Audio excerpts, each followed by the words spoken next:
ನಮಸ್ಕಾರ ಸ್ನೇಹಿತರೆ, DVG rail fan ಚಾನೆಲ್ಗೆ ಮತ್ತೆ ಸ್ವಾಗತ. ಇಂದಿನ ವಿಡಿಯೋದಲ್ಲಿ ನಾವು ಗದಗ ಯಲವಿಗಿ ಹೊಸ ರೈಲು ಮಾರ್ಗ ಯೋಜನೆಯ ಏಪ್ರಿಲ್ 2026ರ ಇತ್ತೀಚಿನ ಅಪ್ಡೇಟ್ ಅನ್ನು ನೋಡಲಿದ್ದೇವೆ. ಇದು ಉತ್ತರ ಕರ್ನಾಟಕದ ಪ್ರಮುಖ ಪ್ರಸ್ತಾವಿತ ರೈಲು ಯೋಜನೆಗಳಲ್ಲಿ ಒಂದಾಗಿದೆ. ಈ ಯೋಜನೆ ಹಲವು ವರ್ಷಗಳಿಂದ ಜನರ ಬೇಡಿಕೆಯಾಗಿದ್ದು, ಗದಗ ಮತ್ತು ಹಾವೇರಿ ಜಿಲ್ಲೆಗಳ ನಡುವಿನ ಸಂಪರ್ಕವನ್ನು ಗಮನಾರ್ಹವಾಗಿ ಸುಧಾರಿಸುವ ನಿರೀಕ್ಷೆಯಿದೆ. ಹಾಗಾಗಿ ಈ ವಿಡಿಯೋವನ್ನು ಕೊನೆಯವರೆಗೂ ನೋಡಿ ಸಂಪೂರ್ಣ ಮಾಹಿತಿಯನ್ನು ತಿಳಿದುಕೊಳ್ಳಿ. ಯೋಜನೆ ಪರಿಚಯ. ಗದಗ ಯಲವಿಗಿ ರೈಲು ಮಾರ್ಗವು ಸುಮಾರು 58 ಕಿಲೋಮೀಟರ್ ಉದ್ದದ ಹೊಸ ಪ್ರಸ್ತಾವಿತ ರೈಲು ಮಾರ್ಗವಾಗಿದ್ದು, ನೈಋತ್ಯ ರೈಲ್ವೆ ಅಡಿಯಲ್ಲಿ ಬರುತ್ತದೆ. ಈ ಮಾರ್ಗವು ಗದಗ ಜಂಕ್ಷನ್ನಿಂದ ಯಲವಿಗಿವರೆಗೆ ಸಂಪರ್ಕ ಹೊಂದಿದ್ದು, ಮಧ್ಯದಲ್ಲಿ ಶಿರಹಟ್ಟಿ ಮತ್ತು ಲಕ್ಷ್ಮೇಶ್ವರಂತಹ ಪ್ರಮುಖ ಪಟ್ಟಣಗಳ ಮೂಲಕ ಸಾಗುತ್ತದೆ.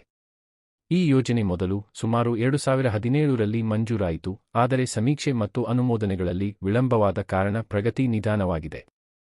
ಈ ಮಾರ್ಗವು ಉತ್ತರ ಕರ್ನಾಟಕದ ಒಳನಾಡು ಪ್ರದೇಶಗಳನ್ನು ಮುಖ್ಯ ರೈಲು ಜಾಲಕ್ಕೆ ಸಂಪರ್ಕಿಸುವುದರಿಂದ ತಂತ್ರಜ್ಞಾನಾತ್ಮಕವಾಗಿ ಬಹಳ ಮಹತ್ವದ್ದಾಗಿದೆ.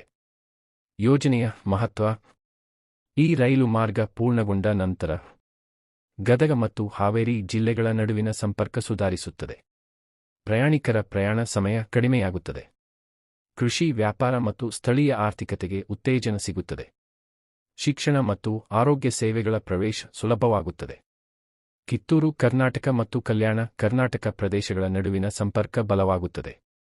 ಇದಲ್ಲದೆ ಈ ಮಾರ್ಗವು ಪ್ರಮುಖ ರೈಲು ಮಾರ್ಗಗಳಿಗೆ ಫೀಡರ್ ರೂಟ್ ಆಗಿ ಕೆಲಸ ಮಾಡುತ್ತದೆ. ಹಿಂದಿನ ಸ್ಥಿತಿ. ಇದೀಗ 2026ರ ಮೊದಲು ಪ್ರಗತಿಯನ್ನು ನೋಡೋಣ. ಈ ಯೋಜನೆಯ ಅಂತಿಮ ಸ್ಥಳ ಸಮೀಕ್ಷೆ ಹಲವು ವರ್ಷಗಳಿಂದ ನಡೆಯುತ್ತಿದೆ.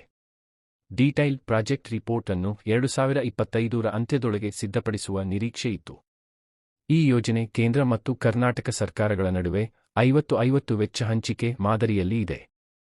ಆದರೆ ಡೀಟೈಲ್ ಪ್ರಾಜೆಕ್ಟ್ ರಿಪೋರ್ಟ್ ಅನುಮೋದನೆ ಮತ್ತು ಭೂಸ್ವಾಧೀನದಲ್ಲಿ ವಿಳಂಬವಾದ ಕಾರಣ ಯೋಜನೆ ಇನ್ನೂ ನಿರ್ಮಾಣ ಹಂತಕ್ಕೆ ಪ್ರವೇಶಿಸಿಲ್ಲ. ಇತ್ತೀಚಿನ ಅಪ್ಡೇಟ್. ಇದೀಗ ಏಪ್ರಿಲ್ 2026ರ ಇತ್ತೀಚಿನ ಮಾಹಿತಿಯನ್ನು ನೋಡೋಣ. ಗದಗ ಯಲವಿಗಿ ಯೋಜನೆಗೆ ರಾಜಕೀಯ ನಾಯಕರು ಮತ್ತು ರೈಲ್ವೆ ಅಧಿಕಾರಿಗಳಿಂದ ನಿರಂತರ ಗಮನ ದೊರೆಯುತ್ತಿದೆ. ಡೀಟೈಲ್ಡ್ ಪ್ರಾಜೆಕ್ಟ್ ರಿಪೋರ್ಟ್ ಅನ್ನು ಶೀಘ್ರದಲ್ಲಿ ಅನುಮೋದಿಸಿ ಕೆಲಸ ಪ್ರಾರಂಭಿಸಲು ಒತ್ತಡ ಹೆಚ್ಚಾಗಿದೆ. ಎಲ್ಲ ಅನುಮೋದನೆಗಳು ಸಿಕ್ಕರೆ 2026ರಲ್ಲೇ ನಿರ್ಮಾಣ ಕಾರ್ಯ ಪ್ರಾರಂಭವಾಗುವ ಸಾಧ್ಯತೆ ಇದೆ. ರೈಲ್ವೆ ಸಚಿವಾಲಯವು ಈ ಬಗ್ಗೆ ಸಕಾರಾತ್ಮಕವಾಗಿ ಪ್ರತಿಕ್ರಿಯಿಸಿದೆ ಮತ್ತು ಯೋಜನೆ ಸಕ್ರಿಯ ಪರಿಗಣನೆಯಲ್ಲಿ ಇದೆ ಎಂದು ತಿಳಿಸಿದೆ. ಅದೇ ಸಮಯದಲ್ಲಿ ನಿರ್ಮಾಣ ಆರಂಭಕ್ಕೆ ಅಗತ್ಯವಾದ ಭೂಸ್ವಾಧೀನ ಪ್ರಕ್ರಿಯೆಯನ್ನು ವೇಗಗೊಳಿಸಲು ರಾಜ್ಯ ಸರ್ಕಾರಕ್ಕೆ ಸೂಚಿಸಲಾಗಿದೆ. ಒಟ್ಟಾರೆ ಈ ಯೋಜನೆ ಈಗ ಪ್ರೀಕನ್ಸ್ಟ್ರಕ್ಷನ್ ಹಂತದಲ್ಲಿದ್ದು ಅಂತಿಮ ಅನುಮೋದನೆಗಾಗಿ ಕಾಯುತ್ತಿದೆ. ಸವಾಲುಗಳು. ಈ ಯೋಜನೆಗೆ ಇನ್ನೂ ಕೆಲವು ಪ್ರಮುಖ ಸವಾಲುಗಳಿವೆ. ಡೀಟೈಲ್ಡ್ ಪ್ರಾಜೆಕ್ಟ್ ರಿಪೋರ್ಟ್ ಅನುಮೋದನೆಯಲ್ಲಿ ವಿಳಂಬ. ಭೂಸ್ವಾಧೀನ ಸಮಸ್ಯೆಗಳು. ಅನೇಕ ರೈಲು ಯೋಜನೆಗಳ ನಡುವೆ ಹಣಕಾಸು ಮತ್ತು ಆದ್ಯತೆ ಸಮಸ್ಯೆಗಳು. ಈ ಕಾರಣಗಳಿಂದ ಯೋಜನೆಯ ಪ್ರಗತಿ ನಿಧಾನವಾಗಿದೆ. ಭವಿಷ್ಯದ ನಿರೀಕ್ಷೆ. ಮುಂದಿನ ದಿನಗಳಲ್ಲಿ ಡೀಟೈಲ್ಡ್ ಪ್ರಾಜೆಕ್ಟ್ ರಿಪೋರ್ಟ್ ಅನುಮೋದನೆ ಮತ್ತು ಭೂಸ್ವಾಧೀನ ಶೀಘ್ರ ಪೂರ್ಣಗೊಂಡರೆ 2026-27ರ ಅವಧಿಯಲ್ಲಿ ನಿರ್ಮಾಣ ಕಾರ್ಯ ಆರಂಭವಾಗುವ ನಿರೀಕ್ಷೆಯಿದೆ. ಈ ಮಾರ್ಗ ಪೂರ್ಣಗೊಂಡ ನಂತರ ಇದು ಉತ್ತರ ಕರ್ನಾಟಕದ ಗ್ರಾಮೀಣ ಸಂಪರ್ಕಕ್ಕೆ ಗೇಮ್ ಚೇಂಜರ್ ಆಗಲಿದೆ.